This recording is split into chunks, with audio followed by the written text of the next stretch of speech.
As we consider the importance to take time to pray during Lent, was there a particular site that you found especially prayerful?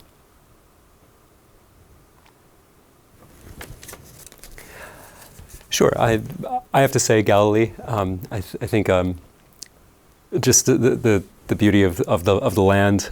It's also one of the.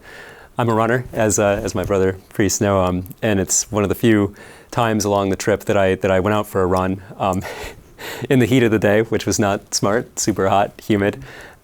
We stayed on the Mount of the Beatitudes, so heading down the hills and then running along the sea and then back up, the climb back up to the Mount of the Beatitudes. And for me, my prayer life is intimately connected to my running.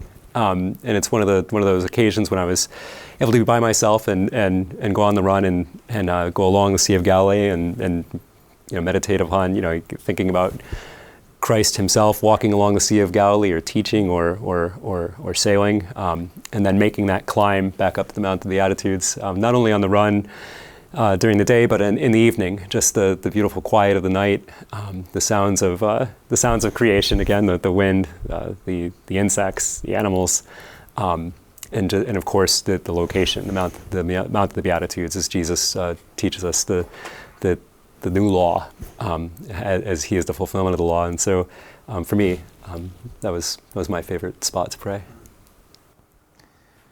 Yeah, I'm a country guy at heart, so the chaos, whether holy or not, that you find in the cities, and especially in Jerusalem and Bethlehem, some of the most important memories for me are engaging those sites. But as far as being able to be quiet and to pray, it was up north in Galilee, where you kind of had that sense of serenity that you might, hope that you'd find in the Holy Land, in the sense where, oh yeah, this is this quiet country scene that might have looked like that it did, in the time of Jesus, and that can kind of enter into the peacefulness of it.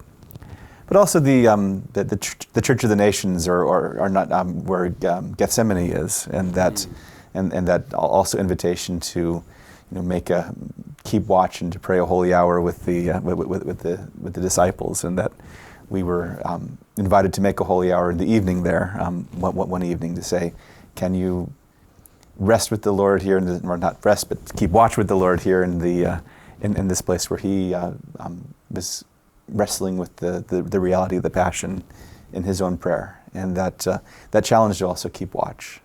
That stands out to me as a significant moment of what it means to pray a holy hour. That it's about keeping watch with the Lord and not necessarily keeping watch on myself, and that stands out. Each of the 5 trips that I've been on, I'd say each trip might have a different experience of what was the most prayerful part. So one of those times was in the cave. I'm not sure if any of you had the chance to go there. There's a cave right down from the Mount of the Beatitudes, looking over the Sea of Galilee, where it's believed that Christ spent his night in prayer before selecting his 12 apostles. And so for a moment I was in there just by myself, looking over the Sea of Galilee, and that was profoundly meaningful. Then another year, it was in the Garden of Gethsemane. It was at night, and the Franciscans allowed our group to go in there, and they locked the doors, and we were just alone for an hour. We celebrated Mass and then did a holy hour over the very stone that it's believed that Christ had his hour of agony, and that was profound.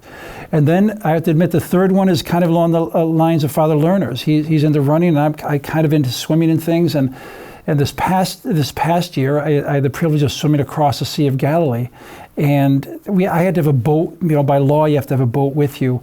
But it was honestly one of the most peaceful moments of my life. Just swimming and quiet. It was early in the morning, and just praying and knowing that this is where Christ walked and the apostles lived and fished. So you can, for those who are listening, sometimes our most profound experiences are not necessarily in the church, but it can be in nature. It can be an exercise. It can be while reading scripture. It can be all these beautiful things. So those are a few of the most profound experiences for me in the times that I've been there. How about you, Father Matt? Yeah, I think for me, I'm thinking back on the first time when I went with you guys, and it was the very last day that we were there in Jerusalem, getting ready to leave later that day.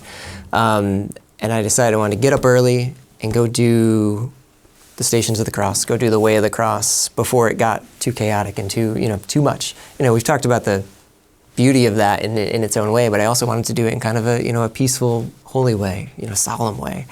And so I got up super early to go walk those streets and go do that.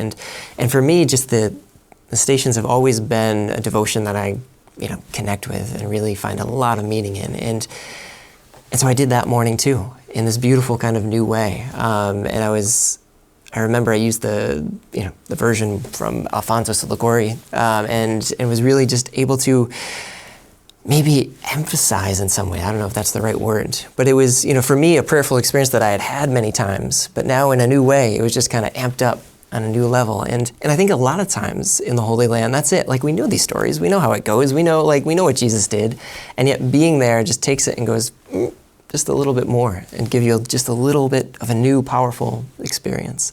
And so for me, doing those Stations that morning really did that.